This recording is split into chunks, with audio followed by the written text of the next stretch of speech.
باشگاه استرافشان روز 22 اکتبر سال 2023 در دوره 23 مسابقات لیگ یکم فوتبال تاجیکستان در میمونی بر دسته دوشنبه با حساب بزرگ 13-3 غالب آمده موقعش را در جدول مسابقات باز مستحکم تر کرد. حالا پنشر که در دور اخیر نیز در میمونی بر باشگاه پرواز با حساب 1-0 پیروز شد، با 47 امتیاز در رأس جدول قرار داشته.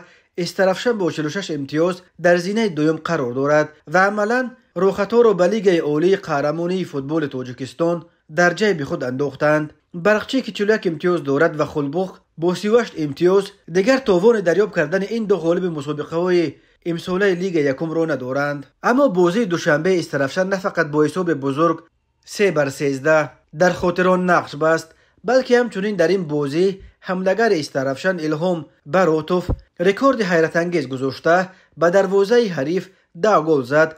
در عالم فوتبال 10 گل در یک بازی را تیک تریک مینامند.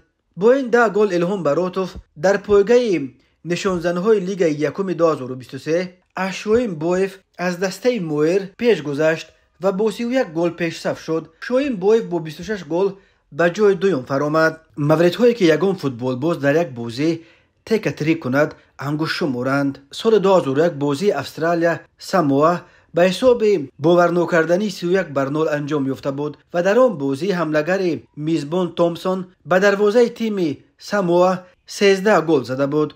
ماه سال 2023 در چمپیونات اوکراین بین دسته های زنانه ورکسلا بر اتکس با حساب بزرگ 23-0 غالب آمد و 14 گل را در این بازی یانا کالینینا از دسته ورکسلا زد. سال 2019 در چمپیونات جهان بین جوانان ستاره جوان فوتبال نروژ ایرلین هالند به دروازه هندوراس 9 گل زده بود و آن بازی را تیم نروژ به حساب 12-0 برد.